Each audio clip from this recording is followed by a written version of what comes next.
Al señor presbítero doctor Carlos Granados García, director general de la BAC, Biblioteca de Autores Cristianos.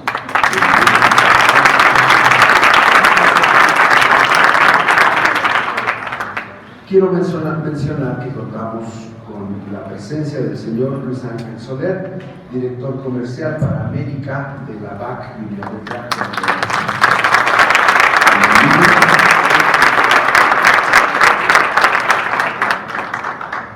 Se encuentran también entre nosotros miembros de la comunidad de la TOR, Tercera Orden Regular de San Francisco. Les agradecemos también su presencia.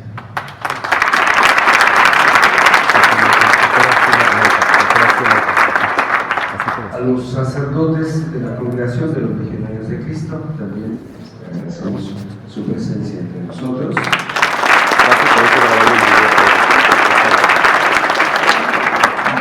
A la comunidad del Instituto Juan Pablo II para la Familia, a la comunidad de esta Universidad Anáhuac, Campus Norte, y a los miembros de la misma comunidad venidos de otros campus. También damos la bienvenida.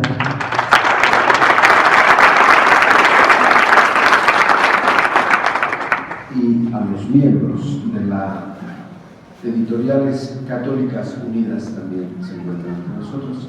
Bienvenidos.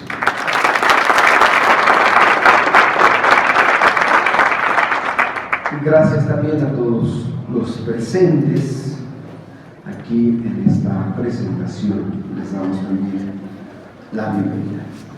En primer lugar, escucharemos al doctor presbítero Carlos Granados García, director general de la BAC. Muchas gracias. En primer lugar, un saludo a los presentes, un saludo también a Monseñor Felipe, que preside el acto, y a los autores, y un agradecimiento también a los autores por la publicación de este libro en la BAC y a los que participan conmigo en la presentación de este libro. Querría simplemente, en primer lugar, presentar la editorial, porque a lo mejor hay aquí en el auditorio que no conoce lo que es la Biblioteca de Autores Cristianos, y en segundo lugar decir algo sobre el libro de un modo más general, porque ya otros profundizarán en el contenido. En primer lugar, presentar lo que es la BAC, la Biblioteca de Autores Cristianos, una editorial nacida en 1944 en España en el ámbito de la Asociación Católica de Propagandistas. Es una asociación de laicos que tuvo mucha importancia en el ámbito español, y allí nació esta editorial que tenía la intención, con el cardenal Herrera Oria, que fue el que la fundó, en principio de ofrecer como una biblioteca esencial de lo cristiano, qué santos padres, qué autores eclesiásticos, qué personajes son importantes en tener una biblioteca cristiana. Bueno, pues esta era la idea de la Biblioteca de Autores Cristianos.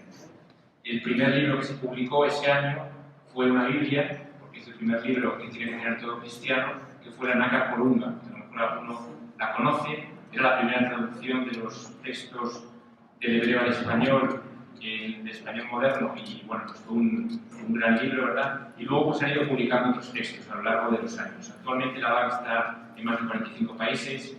Tenemos pues la dicha de que el año pasado nos dieron el premio a la Editorial Católica, el Premio Vaticano a la Editorial Católica, y actualmente pues tenemos una gran difusión en libros, con un fondo de más de 2.500 títulos y con publicaciones anuales pues numerosas.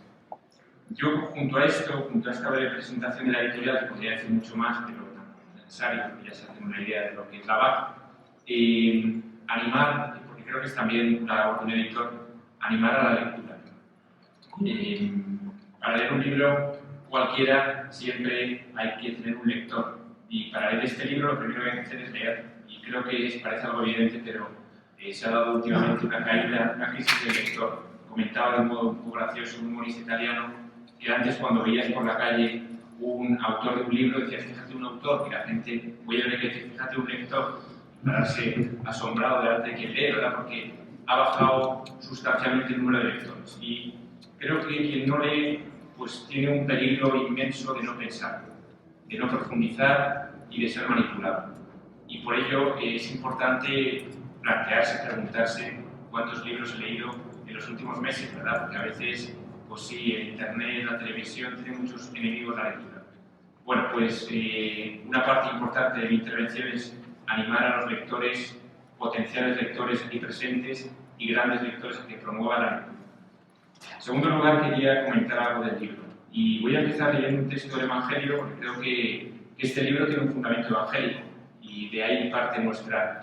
Y es en el Evangelio de Mateo, capítulo 8, dice: y cuando llegó a la otra orilla, a la región de los Gadarenos, fueron a su encuentro dos endemoniados, que salían de las sepulturas, tan fieros que no podía uno pasar por aquel camino. Y empezaron a gritar: ¿qué tenemos que ver nosotros contigo, Hijo de Dios? ¿Viniste aquí antes del momento preciso para atormentarnos? Había a cierta distancia de ellos una piara de muchos cerdos comiendo, y los demonios le suplicaban: si nos expulsas, mándanos a la piara de cerdos. Les dijo: id. Ellos, saliendo de los endemoniados, fueron a los cerdos, y se lanzó toda la piara por el acantilado al mar, y murieron en las olas. Los porquerillos huyeron, y al llegar a la ciudad contaron todo lo de los endemoniados. Y la ciudad salió al encuentro de Jesús, y cuando lo vieron, le suplicaron que se marchara de su territorio. El combate de Jesús con los demonios en el Evangelio es un dato que está ahí, es un dato objetivo. El Señor se enfrentó al que tiene al príncipe de este mundo, y la principal lucha de Jesús fue contra el poder de Satanás. Es un dato evangélico que no podemos decir solo que era una cuestión cultural de la época. En el Antiguo Testamento no hay casi ninguna expulsión de demonios. Es algo nuevo del Nuevo Testamento. Jesús estableciendo un contacto, una lucha contra el mal. En el Antiguo Testamento no aparece. No lo puede decir. No, bueno, es que era la cultura de entonces. Es algo propio de Jesús, del tiempo de Jesús. Hay quien dice que es que curaba enfermedades, que no eran verdaderas posesiones. Pero esto no es así. Los evangelios distinguen muy bien los enfermos y los endemoniados. Los enfermos vienen suplicantes, humildes. Los endemoniados vienen violentos, con el deseo de atentar contra Jesús, ¿no? Contra su poder, ¿no? Gritan, tiemblan, conjuran, ¿no? Bueno, pues es un dato evangélico, creo que es un punto de partida importante. También en este libro, que parte en cada capítulo poniendo pasajes del Antiguo y del Nuevo Testamento. Creo que es un dato fundamental para entender que no hablamos aquí de cosas raras, sino del combate de la fe. Este sería el segundo punto importante que quería resaltar. El primer capítulo, que es el capítulo para mí que da la coloración a todo el libro, que se titula precisamente así: el combate espiritual, el combate de la fe. Y leo un parrafito del libro que dice: desde nuestra experiencia vemos que hay solo un número muy reducido de personas que llegan a necesitar un exorcismo. La mayoría requieren otro tipo de tratamiento que es llamado popularmente oraciones de liberación. Se trata de personas que se encuentran cansadas de tantas adversidades, que no le ven fin, que les impide vivir su día a día y les roba cualquier esperanza. Se encuentran en un callejón sin salida, sin saber que Dios es una respuesta para ellos. Oraciones de liberación, oraciones de ayuda que no son exorcismo, falta un sacerdote nombrado por el obispo del lugar, pero hay una ayuda para la acción del demonio cotidiana en nuestras vidas, tan común. El demonio lo que busca es intentar pasar desapercibido, y eso lo sabemos en nuestra experiencia cotidiana. Quería citar también un número del catecismo brevemente que me parece importante también decirlo aquí, ¿no? Dice el catecismo: cuando la Iglesia pide públicamente y con autoridad, en nombre de Jesucristo, que una persona o un objeto sea protegido contra las asechanzas del maligno y sustraído a su dominio, eso se llama exorcismo. Esto es un exorcismo. La Iglesia pide públicamente con autoridad la protección para una cosa, porque se bendicen cosas, también objetos, casas, ¿verdad? Pues también se pueden proteger objetos, casas, una protección contra la acción del demonio, que creemos que es pues, la personificación del mal que actúa en nuestras vidas intentando alejarnos de Dios. Continúa el catecismo y dice: Jesús lo practicó. Hemos leído antes el exorcismo, Jesús lo hizo. No es algo que lo hemos aprendido de él. De él tiene la Iglesia el poder y el oficio de exorcizar. Luego continúa y dice: en forma simple, el exorcismo tiene lugar en la celebración del bautismo. Todos los que nos hemos bautizado, el día de nuestro bautismo, recibimos un exorcismo. Luego no es algo tan raro, está en el origen de nuestro bautismo. Lo hemos recibido de todos para protegernos y liberarnos de la fuerza del mal, del maligno. El exorcismo solemne, el llamado gran exorcismo, solo puede ser celebrado por un sacerdote y con permiso del obispo. Esto es lo que decía antes sobre los exorcismos para personas especiales, casos especiales. Lo más normal que, bueno, pues, que el demonio actúe de otra manera en nuestras vidas y tenemos que prepararnos para el combate espiritual para no llegar al extremo que sucede en el gran exorcismo que dice el catecismo. Bueno, querría también resaltar de este libro el clima de oración que subyace en todo el libro. Es un libro que continuamente anima a que el mejor modo de protegerse de la acción del maligno, ¿cuál es? La oración, la atención a los necesitados, la vida de caridad, la pertenencia a la Iglesia, los sacramentos. Creo que son las claves que están detrás del libro, ¿no? La oración, la caridad concreta, en la vida de los dos autores se concreta de un modo muy práctico, muy llamativo, ¿no? La vida de sacramentos y la vida en la Iglesia, la pertenencia a la comunidad de la Iglesia. Creo que son claves que nos pueden ayudar también a entender mejor el libro. Ser prudentes, no cansarse de luchar y no entrar nunca en diálogo con el maligno, sino luchar, combatirlo, como hizo el Señor. No entraba en diálogo, sino que combatía contra el maligno, ¿verdad? Vamos a continuar con la presentación del libro. Yo solo leer unas claves iniciales, como lo que ha suscitado en mí como lector este libro. Y bueno, yo siempre animo al final, porque es una cosa muy concreta, pero tienen que comprar el libro. Esto es parte también de la lógica de la presentación. Hemos tenido en la última presentación un éxito tal que los libros casi se han agotado. Trajimos muchos, pero los autores tienen tanta fuerza que los hemos vendido casi todos en la presentación de ayer. Entonces quedan poquitos, pero al fondo, cuando los que quieran comprarlo luego pueden recibir un ticket para la semana que viene tendremos más y podrán ya adquirirlos. Y por último, acabo solamente, porque al fondo también podrán encontrar algún libro más de Labarre. Y bueno, pues estará ahí el Jesús de Nazaret de Joseph Ratzinger, que es una obra muy bonita y que, bueno, pues aprovecho también para hacer publicidad de ella, ¿verdad? Y también un libro que hemos publicado hace poco sobre los sacerdotes, una serie de entrevistas también muy interesante, Sacerdotes con qué futuro. Y con esto, y como no quiero alargarme más con la publicidad, pues agradezco a los autores nuevamente su participación en nuestra editorial. Escucharemos ahora a un ilustre señor canónigo, Francisco René Espinosa Estrada, rector de la Catedral Metropolitana de México. Primero agradecer a los autores, a María Teresa, gracias María Teresa y doctor Pedro por esta invitación. Y bueno, a manera de itinerario metodológico, trataré de hacer una breve reseña en torno a 5 puntos que considero son eje central en el cual gira la temática de este libro para sanar, liberar, exorcizar 20 años de experiencia. No, espero que no nos dieron la reseña, el resumen, ya lo compramos en el lugar, entonces ojalá que compre el libro.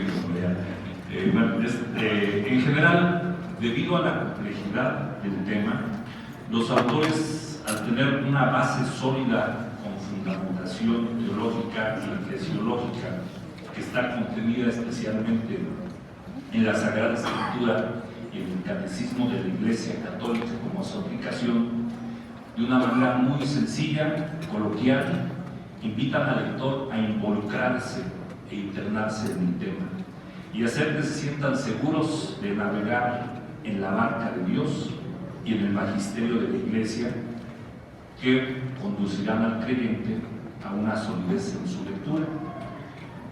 Seguramente lo contrario sucederá para quienes no son creyentes o están vacilantes en su vida de fe, que vendrán muchas preguntas a su cabeza. Este libro también nos lleva a respetar a quienes opinan de manera diversa a la nuestra y que crean que el sanar, liberar o exorcizar son mecanismos mentales únicamente inventados por el hombre. Expreso pues en estos 5 comentarios o puntos de referencia este libro que presentamos, mencionando además algunas frases que considero importantes tener en cuenta en su lectura. Los 5 puntos serían los siguientes. Primero, la experiencia de la que nos hablan los autores, su experiencia de vida y de trabajo. El segundo punto hablaría en general del conflicto que existe entre el bien y el mal. Tercer punto, la promesa escatológica, que es el purgatorio, que es el cielo. Cuarto punto, solución al conflicto, que le llaman el combate espiritual. Y finalmente, un quinto punto que ubica el entendimiento de la lectura a través de un diccionario que coloca en el último capítulo. En primer lugar, lo pondría en el capítulo primero y segundo, que parten los autores de la experiencia de su vida, nos comparten en este libro de su trayectoria, sus vivencias relacionadas con diversidad de personas en situación de relación en vida de mal, de pecado, y cómo a través de la orientación adecuada y mediante la vivencia personal de ellos y de otras personas también que nos apoyan, la vivencia de una vida sacramental a través también de la oración y haciendo un énfasis especial en la reparación a través de obras de caridad. De esta forma han ayudado a muchas personas a reencontrar el equilibrio y la paz, ofreciéndoles además un nuevo sentido a su vida espiritual y su repercusión en su vida material también. En el contexto de liberar el mal, una frase que me ha llamado poderosamente la atención es la referida por el Papa Pío XII, que dice: el mayor pecado es el perder el sentido del pecado.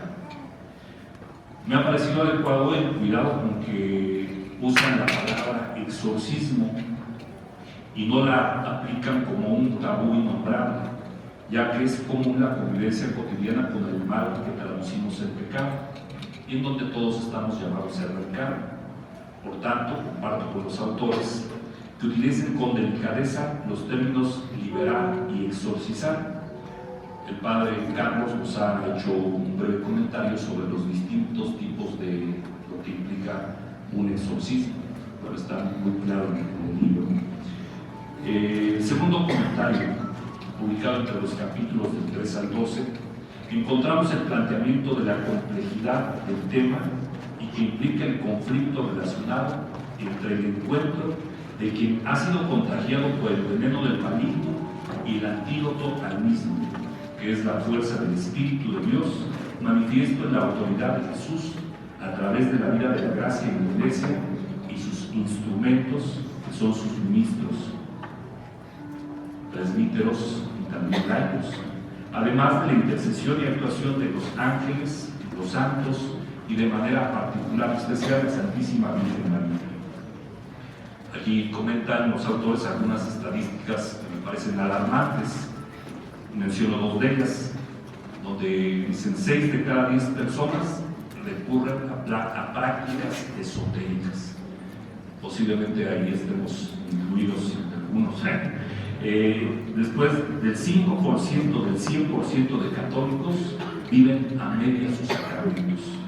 Bueno, todas estas situaciones son precisamente las que llevan a las personas a relacionarse con el mal, con el pecado, etc. Es central la lucha entre la vida de gracia en contra del mal. Y por tanto, hablan los autores, es muy importante que existan personas capacitadas, pero aquí les llamaría profesionales, para el apoyo en el combate espiritual. Aquí se incluyen, por supuesto, los laicos, no solamente los presbíteros.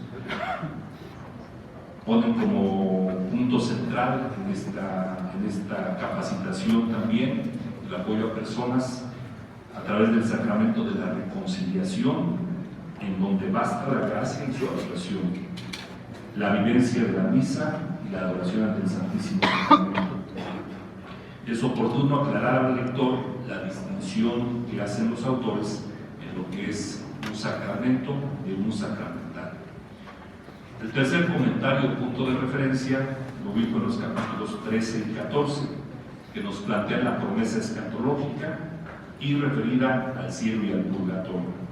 Son capítulos bien fundamentados en la Sagrada Escritura y cuestionan al lector en relación de cómo su vida futura dependerá de su actuar en su vida presente.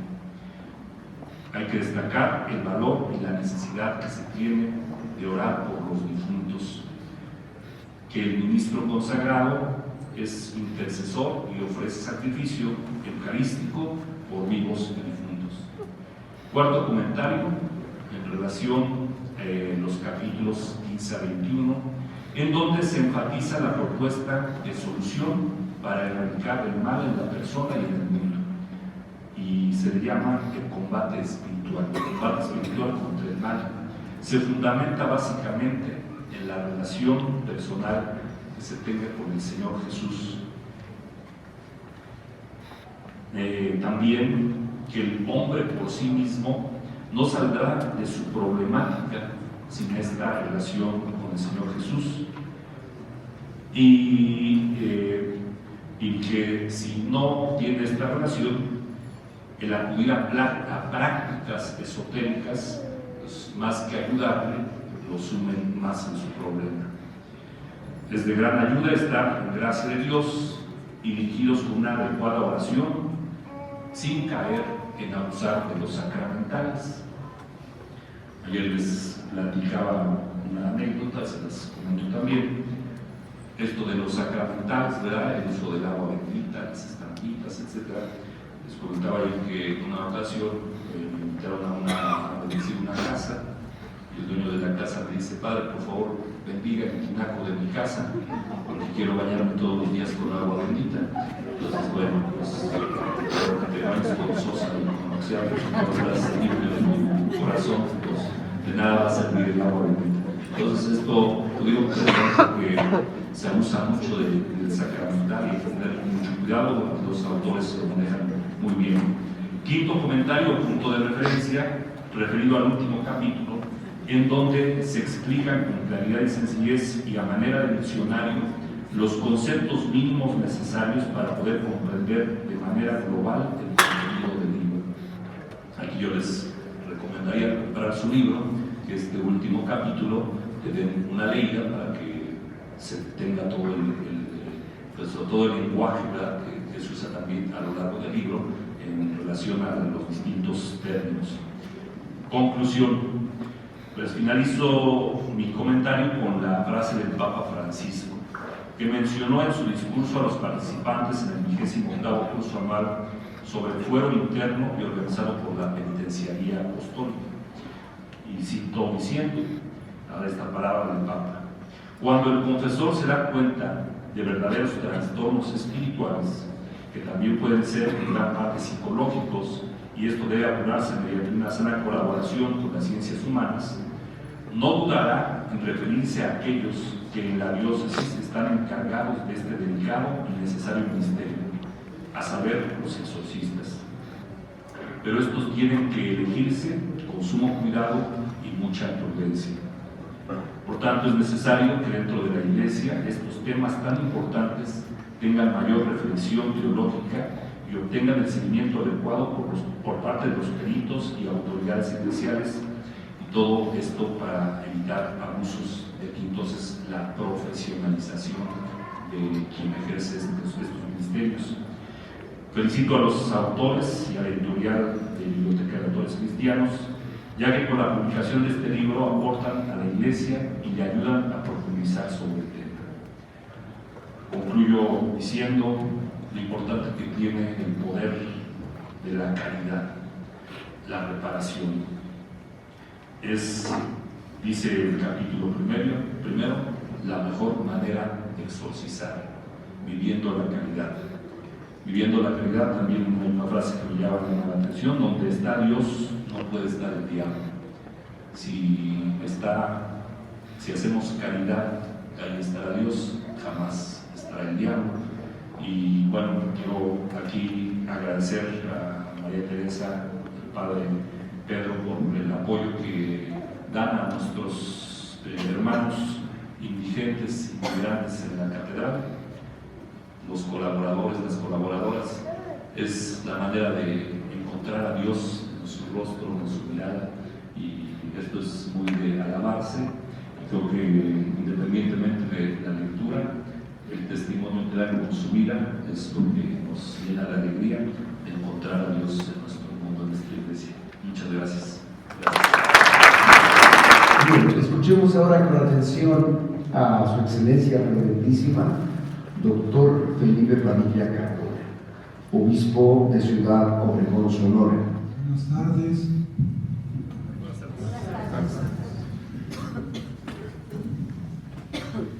Yo intentaré dar una aplicación práctica a este libro que se está presentando. Hace 25 años yo no conocía nada de la acción así tan directa del maligno en las familias, en las personas. Yo sabía del pecado, sabía de otro tipo de actitudes morales equivocadas, pero no sabía de esas acciones. Entonces, cuando yo llegué hace 25 años de obispo, pues me empezaron a llegar problemas. Que mi hijo vea un muertito, que un muerto se le sube encima, que se le apaga la televisión, que amanece en la casa pájaros o perros muertos, ¿verdad? Y que un joven de repente cambió así, de manera de comportarse, que una familia está de una manera progresiva superándose, de repente viene la ruina, viene el fracaso, así muchas cosas que de repente el doctor le dijo que tenía un cáncer y que ya no había solución. Entonces yo decía, bueno, pues vayan con el psicólogo, vayan con el doctor, vayan con... Y pues no avanzaban, sino la enfermedad seguía creciendo. Entonces un señor, y yo le agradezco, me dijo, no, es que este mal proviene de otra fuente. Y aquí en el mundo indígena se da mucho lo que llamamos brujería, se da mucho el chamanismo, y eso es provocado por estas personas. Lo que hay que hacer, pues mire, nosotros sabemos que en México hay un grupo que se dedica a sanar y liberar. Entonces fue cuando yo vine pues, a investigar y empecé a conocer a otro padre, el padre Juanito, y luego al padre José Herrera, y después conocí al padre Pedro y a María Teresa. Y ellos sí encontraron una respuesta, pero una respuesta según Dios, no según el maligno. Y lo que yo aprendí de este libro, y quiero que lo aprovechen, son algunos puntos que son importantes para que una persona que se siente enferma de una manera rara, o de un pariente que actúa de una manera muy equivocada, o de una familia que sencillamente está en la ruina.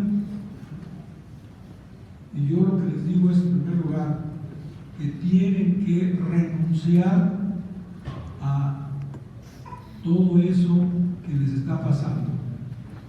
¿De qué manera? Si ustedes participaron yendo a la brujería, yendo a una persona que les ayudara a salir de la situación, tienen que renunciar a eso. Ahora, si no la están dañando de fuera, también tú tienes que renunciar a eso que les están haciendo. Ahora, ustedes no saben. Yo les digo, siempre pongan a Dios por testigo. Digan, Dios, no sé lo que está pasando, pero yo renuncio, rechazo y te pido que tú lo tomes de tu mano. El primer paso, la renuncia. Es importante renunciar, porque a veces nosotros somos culpables, o a veces un ancestro fue el culpable. Hay que renunciar a eso. Aunque no sepamos exactamente qué, hay que poner a Dios por delante, a Jesucristo por delante, y Él sí sabe y Él sí puede acomodar las cosas. En segundo lugar, yo les pido que perdonen a aquellas personas que les están haciendo eso, aunque no sepan quiénes son. Decirle a Dios, mira, yo no sé quiénes son, pero tú te pido, ¿verdad? Como me perdonas a mí de todo lo que yo hago, también les perdones a ellos. Ahora, si yo estoy dañando, pues yo también pido perdón a las personas que les está dañando. ¿Por qué? Porque cuando yo daño, me dañan, no nomás me hace daño a mí, se daña a toda la familia, daña a la comunidad. Es importantísimo el perdón. ¿Por qué? qué? Porque el que perdona inicia un proceso claro de sanación y de liberación. Es importante. En el perdono también incluye una parte importante.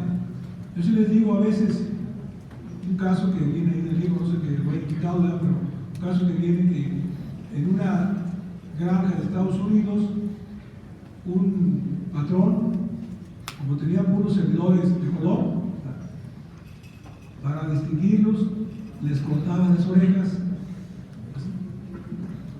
Pero cuando empezaban a nacer sus hijos y sus nietos, empezaban a nacer sin oídos, sin orejas. Entonces ahí se ve que el mal que estaba haciendo estaba afectando a sus sucesores, a sus herederos. Entonces yo digo, tenemos que buscar reparar el daño. ¿Por qué? Porque a veces cometemos pecados, por ejemplo, de difamación o de muerte, o sencillamente dañamos a la persona sus derechos fundamentales y pensamos que una confesión se nos va a perdonar todo, y pues no. ¿Por qué? Porque necesitamos reparar el daño. Y esa reparación es importantísima. Si no está la persona que se le dañó, pues a los familiares, y si los familiares no existen, pues a otra persona que es un indigente, un necesitado, hay que reparar. Y cuando empiezan a tener paz, entonces quiere decir que la reparación ya se está realizando. Si no sienten paz, quiere decir que todavía hace falta reparar. Ese es el punto importante del perdón. Que hay que, sí, confesar, hay que arrepentirse, pero también hay que reparar. Y después que hagan estos pasos, yo les pido que hagan una buena confesión. No como cualquier sacerdote, porque a veces uno más llega y se empieza a dormir y pues no ni escucha ni oye, o regaña y dice, bueno, pues va pronto, no vaya a hacer. Pues no. Pues hay que buscar un sacerdote que escuche, un sacerdote que de veras nos tome en cuenta y que de veras hagamos una confesión lo más completa posible. ¿Por qué? Porque usted sabe que la confesión, se puede decir un poquito más tarde, la confesión es el mejor exorcismo que pueda haber. ¿Por qué? Porque Dios interviene así directamente, librando del pecado, derrotando al demonio y dándole la fuerza de mejorar. Entonces, en la confesión necesitamos de veras prepararnos y realizar una verdadera reparación. Después de una verdadera confesión, les pido que se acerquen a Dios. ¿Por qué? Porque el mal existe porque nos alejamos de Dios. Nuestra familia o un ser querido se alejó de Dios y está dañando y está afectando a toda la familia. Entonces hay que acercarnos a Dios. ¿Cómo vamos a acercarnos a Dios? Pues con la oración. La principal oración es la eucarística, o sea, la Eucaristía. Porque ahí Cristo, de una manera presente y fuerte, nos está perdonando, nos está instruyendo, nos está sanando, nos está dando la fuerza para seguir adelante. Pero hay otro tipo de oraciones. Por ejemplo, la oración del Rosario, que la Santísima Virgen María tiene una fuerza tremenda contra el maligno. Yo les platicaba en la mañana un caso de una posesión diabólica en Tijuana, y acudieron como 10 exorcistas de los meros así gruesos, y el demonio se burlaba de ellos. Entonces dijeron, pues no, aquí no podemos, vamos a llamar al obispo, que era entonces Cardenal Posadas, Juan Posadas Ocampo. Entonces dice que él llegó y todos le hicieron de paso, no, sigan. Él se fue a la orilla y empezó a rezar el rosario. Y cuando empezó a rezar el rosario, el demonio empezó a gritar, con esa mujer no puedo, con ese señor no puedo, saquen a ese señor.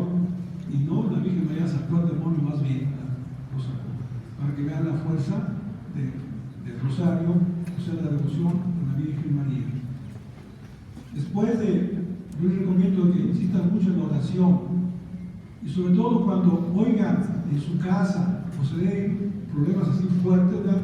Que en la noche que les apagaron, que hay ruidos, que no puedo dormir, ¿verdad?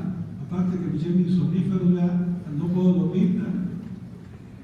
Yo digo, levántense y pónganse a rezar en voz alta los salmos del 35 al 65, y verán cuando lleguen al 40 45, ya todo se calmó, todo se tranquilizó. O hay otras experiencias más fuertes. ¿Por qué? Porque hay que unir a la familia. Y yo les digo, miren, en la noche, durante un mes, hagan la prueba. Júntense en familia, prendan su signo pascual que está Cristo ahí presente, pónganse a leer la pasión de nuestro Jesucristo. Y verán que en la pasión de Jesucristo derrotó al demonio, derrotó todo el pecado y nos da la vida, nos da la resurrección. Y yo creo que necesitamos de veras tomar en cuenta a Dios. ¿Por qué? Porque Dios es el que nos vino a perdonar, es el que nos ofrece la vida y la va a prometer, y no la va a prometer, la va a cumplir. Y la oración es importante porque no nomás sirve para nosotros, para nuestra familia, también sirve para los difuntos, para los hermanos difuntos, que a veces como necesitan nuestra oración para que el Señor nos saque del purgatorio. Y un consejo así muy particular que yo les digo, miren, el día de Navidad hagan mucha oración por sus difuntos. ¿Por qué? Porque hay la costumbre que el día 2 de noviembre es el día fuerte de los difuntos, pero según los santos padres dicen que no, era Navidad. ¿Por qué? Porque Jesucristo nace y también hace nacer a la vida eterna a muchos hermanos difuntos. Hay que hacer mucha oración por ellos.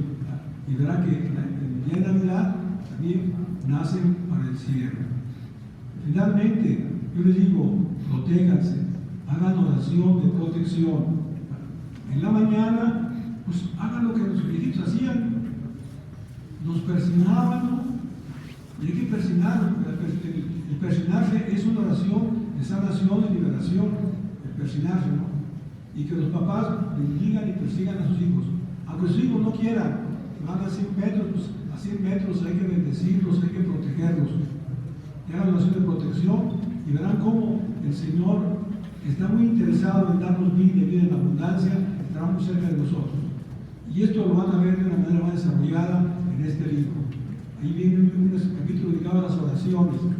Ahí aprenderán a hacer oraciones de primero de protección, de sanación, de perdón, de liberación, y verán que hay que ser constantes. Si los hacen, verán el resultado, porque Dios no quiere dañarnos. Dios quiere lo mejor para nosotros. Gracias.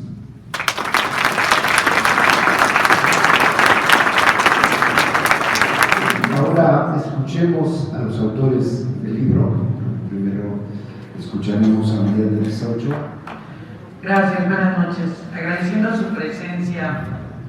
Tenemos mucho que comunicar, pero lo que me parece esencial comunicarles a ustedes en esta noche es que trabajando en todo esto para Dios, siendo el Padre ya nombrado exorcista por la Arquidiócesis de México, yo me daba cuenta que venían demasiadas personas con nosotros, que había un punto fundamental que a mí me movía mucho, que era el no estoy preparado en la vida sobrenatural de la Iglesia Católica. Entonces, al momento en que detectamos que lo que había era una carencia de formación, ¿por qué? Porque la mayoría de las personas reciben una instrucción hasta la primera comunión, pero cuando toman la instrucción para la primera comunión tienen 10 años, quizá 12, y ahí se acabó la instrucción. Pero el Espíritu vive en nosotros, y nosotros vivimos a través de esa unión entre el cuerpo y el Espíritu, que nos hace ser un ser integral, un hijo de Dios por el bautismo.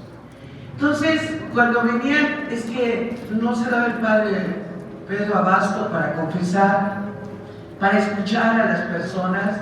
Entonces, yo doy la cara en este ministerio, pero hay otras de mis compañeras aquí que participan de todas esas oraciones de liberación, que han sido formadas para ejercer esa ayuda a un sacerdote exorcista.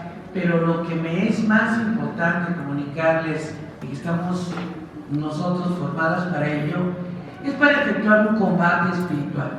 Ese combate espiritual, nos dice el Catecismo de la Iglesia Católica, se va a llevar a cabo todos los días de nuestra vida, desde que llegamos a este mundo hasta que nos vamos de aquí. En los momentos de la muerte, el combate espiritual toma una relevancia especialísima, porque es nuestra última oportunidad de poder tener un mérito delante de Dios para poder acceder a la vida eterna dentro de Dios y no fuera de Dios, que es el infierno.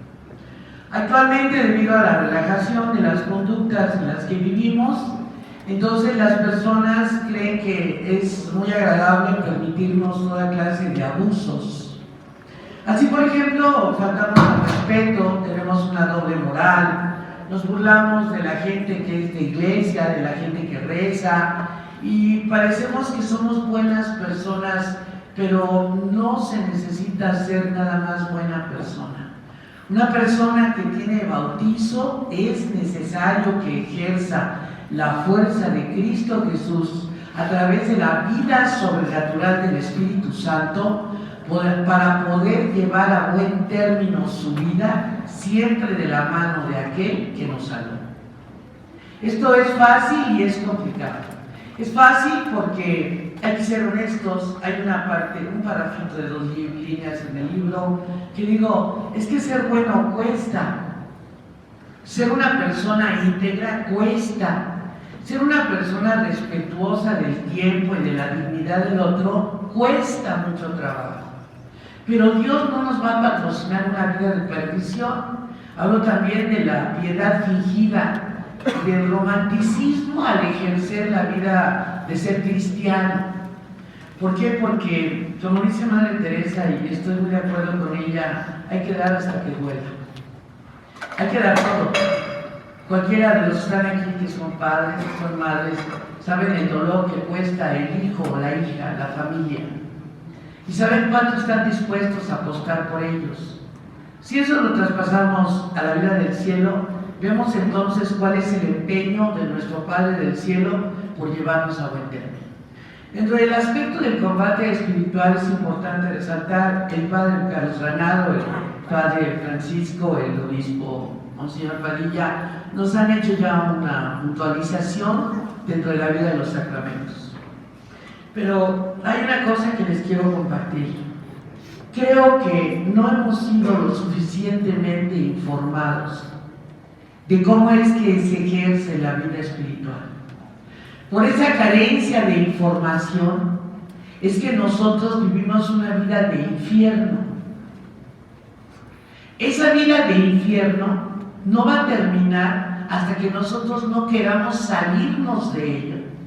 Y nos previene el catecismo. Y no va a ser fácil salirnos y reprender esas fuerzas del mal, ya no nada más para que nosotros tengamos acceso a otro tipo de vida, sino para que aquello que amamos tanto y que tal vez sea lo que más amamos en la tierra, que es nuestra descendencia, nuestros hijos, tengan otra categoría de vida. A lo largo del ejercicio de ese combate espiritual que nos deja al margen de los exorcismos, porque el exorcismo, como dijo el Padre Carlos, es algo reservado al obispo.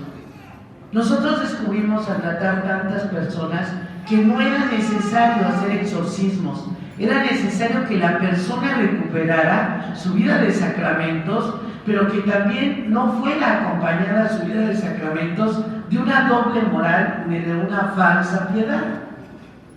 Eso es importante saberlo, porque en muchas ocasiones la persona dice, padre, tengo un problema, el demonio me persigue, mi marido se fue de la casa, la empresa quebró, mis hijos andan perdidos. Sí, pero no abandonas tu vida de doblez. Que no siempre el adulterio es el pecado más grave, digo, es un pecado muy grave, pero hay otros pecados también muy graves, como la envidia, como la usurpación, como el despojo de la dignidad o del nombre de otras personas, como dijo José Padilla.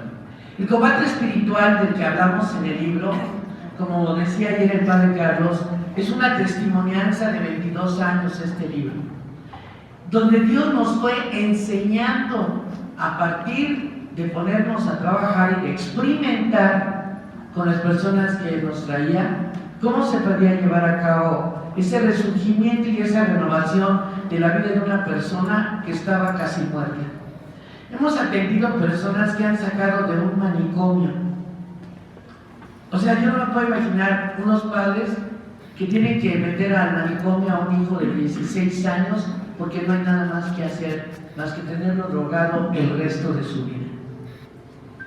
Que después de que rezamos por ese chico 2 horas, ese chico volvió a la escuela, al siguiente curso escolar, y obviamente después de la oración jamás volvió al manicomio. Entonces, ese tipo de vivencias, esa vuelta de esa familia, a la vida de sacramentos, a retomar un lugar con dignidad en una sociedad en donde podemos ser luz del mundo y sal de la tierra, nos debería de preocupar más. Una parte importante del combate es hacia el externo, el demonio, la vejación del diablo. ¿Cómo es que se lleva a cabo esa vejación del diablo? Pero no nada más es externa. Hay una parte importante que es la interna. ¿Yo qué clase de persona soy? ¿Qué sentimientos tengo en mi corazón? ¿Cómo me comporto en mi moralidad? ¿Soy una persona envidiosa? Hay aquí una página que me interesa mucho porque los que nos hemos deleitado con esta presencia de Cristo en este combate espiritual, hemos tenido acceso a fuentes verdaderamente del cielo, como ese libro de Concepción Cabrera de Almida, venerable mujer mexicana de San Luis Potosí, que fundó a los Misioneros del Espíritu Santo, una orden religiosa muy de vanguardia, cuya difusión del conocimiento del Espíritu Santo era su primordial interés. Hay un libro de ella que se llama de los vicios y de las virtudes, donde Jesús mismo es quien le revela a ella en la 9ª familia de virtudes, las virtudes guerreras, habla de cómo vencer la envidia. Les va a decir, bueno, es que la envidia, es que yo no conozco muchas personas que digan, ay, es que tengo envidia de la buena, es que la envidia no es tan mala. Claro, la envidia es corrosiva y no hay envidia de la buena, porque toda te va a llenar tu vida de oscuridad. Y si tú no combates la envidia que tienes dentro, el demonio va a venir a instalarse en tu vida familiar hasta volverla a un infierno. Entonces ahí no compete el caso de un exorcista, ahí compete el que ustedes sean formados y que el pueblo de Dios sea formado en un eficiente combate espiritual que sepa replegar las fuerzas de oscuridad de este mundo a través de la luz de Cristo. Es importante el combate espiritual. Es importante que nosotros sepamos. ¿Por qué? Porque a la hora que viene una familia y nos dice, el lunes el padre atendió una familia, con estos 2 ejemplos termino, son muy breves. Vino un matrimonio muy humilde y le dice, padre, yo tengo mi niño, tengo 2 hijos, un niño de 5 años, una niña de 8, y los 2 pues no pueden dormir, tienen una vida de infierno, mi marido no tiene trabajo, de horror ciego. Entonces, antes de que pasen a confesarse con el padre, les damos una pequeña formación para que sepan confesarse. Entonces la mujer me dice, es que María Teresa, yo ya quiero divorciarme. Sí, pero ¿por qué te quieres divorciar? Si yo a tu esposo, pues una buena persona. Dice, es que no nos llevamos bien, nos gritamos todo el tiempo, él no tiene trabajo, tenemos mucha miseria. Y ahí vienen las preguntas claves. ¿Hace cuánto tiempo que no te confiesas? 20 años. ¿Hace cuánto tiempo que no vas a misa? Desde que me casé, nunca. ¿Alguna vez rezas? No. ¿Por qué quieres dejar a tus hijos sin padre y sin madre? Eso es un drama. Es un drama. ¿Por qué? Porque los hijos, ustedes lo saben, hay una frase de mi mamá que decía, los hijos no te vinieron a nacer. Pero los papás se divorcian y entonces la mamá tiene un novio, si bien nos va, que no tiene novia. Y el papá tiene novia, si bien nos va y no tiene novio. En esa confusión de revoltura, todo el mundo cree que tiene la razón y los hijos se vuelven la tierra de nadie. El caso de esta mujer es que había estado experimentando primero con lectura de cartas, horóscopos, había comprado unos cuarzos para sanarse de un dolor de cabeza, los había puesto cerca de su buró. Y le decía, pues unos cuarzos son caros, ¿cuántos dinero te costaron? Bueno, pero es que mi esposo entonces ganaba bien, pero todo fue a caída limpia, a caída. Pero eso nos puede pasar a cualquiera. Y el segundo ejemplo es que llegó un matrimonio con nosotros, dijo, no podemos tener hijos, nos ha nacido un bebé que nació sin cerebro, hemos pasado muchísimo dolor y pues nos pasaron con ustedes, pero en realidad no sabemos ni qué venimos a hacer aquí. Somos gente de iglesia, nos casamos por la iglesia, vamos a Medjugorje, a la Virgen, hemos ido a Tierra Santa, rezamos el rosario, vamos a misa. Y entonces empezamos un interrogatorio que se ha vuelto común en nosotros. Ancestros, tus papás, cómo era el matrimonio de tus papás, cómo ejercían sus sacramentos. Y entonces nos dimos cuenta que había una ancestra referida por la misma mujer que estaba con nosotros hablando, que como cometía adulterio en su matrimonio y no quería que nadie se enterara, se embarazaba, abortaba, y los bebés cuando llegaban a nacer vivos, ella los mataba y los enterraba en el patio de su jardín, en las lomas de Chapultepec. Una honorosísima familia de 24 apellidos que había destinado a sus descendientes a no tener hijos.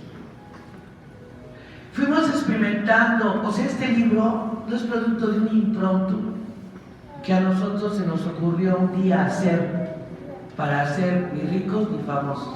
Ninguna de las dos cosas nos interesa. Ese no es nuestro objetivo. Pero nos dimos cuenta que la gente sufría una barbaridad por no tener un conocimiento exacto y preciso de lo que la persona tenía que hacer. Cuando hay promiscuidad en una familia, la descendencia difícilmente va a lograr conservar un matrimonio. Cuando aparte agregamos otro tipo de pecados como el adulterio y el aborto provocado, viene el que no puedan procrear hijos, ellos y las generaciones siguientes. Viene un cáncer de matriz, matrices infantiles, problemas en los órganos reproductivos, soltería, abuso sexual en las criaturas. O sea, no es chistoso. Eso no es chistoso. O sea, miren, yo les quiero decir algo que de verdad piénsenlo y hagan lo que su conciencia les dicte. La Iglesia Católica tiene una riqueza incomparable. Pero como nadie conoce la vida sobrenatural de la Iglesia Católica, tienen que ir a la sobrenatural de los parapsicólogos, los brujos, los hechiceros y los videntes. Pero como Dios es amoroso, nos da un Espíritu Santo que es parte de sí mismos para poder guiarnos todos los días de nuestra vida. Entonces, no necesitamos un vidente que venga y nos diga qué es lo que tenemos que hacer. Dios nos dota de un sentido común y de su vida sobrenatural para irnos guiando hacia lo que es mejor en nuestras vidas. Este libro es una invitación a que ustedes salgan de la oscuridad que no es digna de los hijos de Dios, para que volviéndose luminosos vayan e iluminen la vida de los demás. Ese es el sentido de que nosotros estemos aquí sentados. Le agradecemos a la BAC la atención que ha tenido de editarnos un libro, una editorial tan prestigiada, ante la cual nosotros, pues, Padre Carlos, no tenemos más que agradecer verdaderamente. El imprimatur de Monseñor Padilla, la colaboración del Padre Francisco y del Padre Victoriano, con quienes llevamos una obra de reparación. Ese es otro tema. la reparación, la caridad. Hay que dar hasta que duele. Eso es lo que hemos hecho, es lo que hemos experimentado el Padre Pedro y yo a lo largo de 22 años con mis compañeras y con cientos y miles de gentes que han venido a nosotros de muy diversas regiones del mundo y de México. Muchas gracias por estar aquí esta noche. Muchas gracias. Ahora escuchemos a Fray Pedro Sánchez Acosta, como ya decíamos, de la Tercera Orden Regular. Nació en Inca, Mallorca, España. Ha sido misionero en campamentos gitanos en Mallorca, con los indígenas en Huamachuco, Perú, y en zonas marginales de la Ciudad de México. Realizó estudios teológicos en el Seminario Franciscano de la Torre de Palma de Mallorca, donde se ordenó sacerdote el 7 de diciembre de 1972.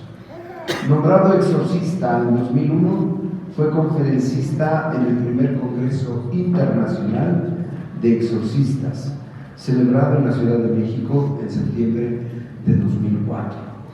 Y ha participado activamente en medios de comunicación como radio y televisión durante 20 años.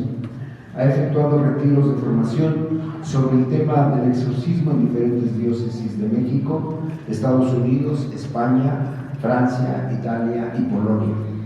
Es fundador, con María Teresa, de la Casa de María Inmaculada, asociación de fieles laicos dedicada al auxilio de personas pobres, minusválidas y enfermas en situación de calle. Con ustedes, Fray Pedro. Bien, sé que están cansados, ¿sí o no? No. ¿Aguantan? Sí. Bueno, yo también los aguanto. Empezamos. Una de las cosas más hermosas que hay es ver que tú puedes con Dios sanar una familia entera.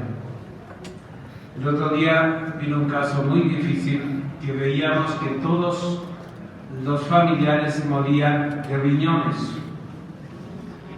Y entonces el nieto ya estaba sentenciado a tener un trasplante que los haría, que como todos sus seres queridos a los 5 años del trasplante tenía que morir. Entonces fue a Houston, se operó y se estaba muriendo junto con el donante. Entonces nosotros habíamos ido un mes antes de la operación y quisimos ayudar porque veíamos que la confesión es lo que hacía Jesús. Jesús confesaba sanando. Jesús primero sanaba y después actuaba. Entonces comprendimos que teníamos que hacer un diagnóstico de la historia de esta familia. Gracias a Dios ese día, como cosa milagrosa, vino el abuelo, y aquí está su esposa, por cierto, que no va desdesignada. Y entonces nos dijo que el bisabuelo había matado a su esposa, siendo doctor, por medicamentos para dañar al riñón. En aquel momento, esta pequeña información nos daba pie a decir si hubo un demonio que dominó la mente de este doctor para matar a su esposa, nosotros tenemos que sacar a este demonio que quedó instalado por este hecho de matar. Entonces quedó atado a esta familia generación tras generación. Y entonces veíamos que lo que no podían hacer los médicos de sanar a esta persona espiritualmente, en sacar un espíritu del mal, un demonio, comprendimos que la confesión tenía un poder de quitar este demonio, fueran pasados a lo mejor 100 años, 70 y tantos. Comprendimos que Jesús tenía ganas de liberar a esta persona y nosotros teníamos que trabajar en serio. Nos jugamos la vida los exorcistas, los que trabajan de auxiliares de liberación y exorcismo, pero es necesario poner el reino de Dios y quitar el reino de Satanás. Entonces, en la oración comprendimos que Jesús estaba con nosotros, con todos los 5 ejércitos que Jesús tiene para ganar la batalla. Es el primer ejército, el Padre, el Hijo, el Espíritu Santo con María. Segundo ejército, todo lo que son San Miguel y los ángeles. Tercero, los santos, Pedro y Pablo, los santos. Y después, todos los que están en el purgatorio. Ahí están reparando todo lo que no quisieron reparar en vida. Y entonces están todas las personas por quinto ejército, las personas como ustedes. No porque tengan cara de buenos, sino porque luchan por tener la fe de Jesús en medio de tantas pruebas. Los 5 ejércitos se juntan con nosotros para poder hacer que el reino de Dios quite el reino de Satanás. El resultado fue tan bonito que después que se estaba muriendo allá en Houston, gracias a Dios se compuso todo, y en aquel momento, hace cosa de 5 años o algo así, que entonces me dice este chico, este padre de familia, dice: Pedro, opérate tú y trasplántate. Cuando le dije que yo tenía molestias, porque he resucitado, pero gracias también a un Jesús que me ha dado una salud, además de perdonar a mis antepasados. Hay materia de médicos, gracias a Dios aquí tenemos unas eminencias, y entonces tenemos que buscar y ayudar a todas las ramas. ¿Por qué? Porque cada uno hace lo que puede, pero si nosotros nos juntamos y podemos hacer que el cuerpo, el alma y el espíritu conformen la sanación de Jesús en unidad, no en desunidad. Vemos que a veces los médicos trabajan, perdón, por amor al dinero, perdón, pero llega un momento dado que uno tiene que hacer algo por amor a Dios. ¿Para qué? Para que la gente sane totalmente, del cuerpo, del alma y del espíritu. Es una labor que no es fácil, pero es muy bonita. Y para terminar, porque ya sé que algunos sueñan con su camita, entonces conviene aprender que tenemos que reparar los daños después de una confesión. Hay que reparar, porque si no lo tendremos que hacer en el purgatorio. ¿Quién de ustedes prefiere pasar el purgatorio y directo al cielo, en la tierra el purgatorio y no el purgatorio? Porque en el purgatorio allí no hay misericordia, allí hay una justicia que te hace pagar, pero en carne viva, todos los problemas y pecados que no hemos reparado en vida. Jesús, para terminar, nos decía: ustedes quieren milagros para la gente, ayuden y den de comer a los pobres. Si ustedes lo hacen, yo podré tener la puerta abierta para actuar en bien de todas las personas. A todos nos cuesta reparar, pero después nosotros tenemos 670 voluntarios que van y dan de comer a los peregrinos pobres de allí de Basílica, como también de Catedral y en nuestra parroquia. Y hemos visto la sanación de muchas personas que al lavar los pies a pordioseros han aprendido a ser humildes. Y aún uno dirá: me vale madres a mí ser humilde si no lavar los pies de nadie. Es verdad que a todos nos puede pasar esto, pero vale más que tengamos el purgatorio ganado en vida que después tener que lamentar el doble de tiempo en el purgatorio por no haberlo hecho bien. Muchas gracias.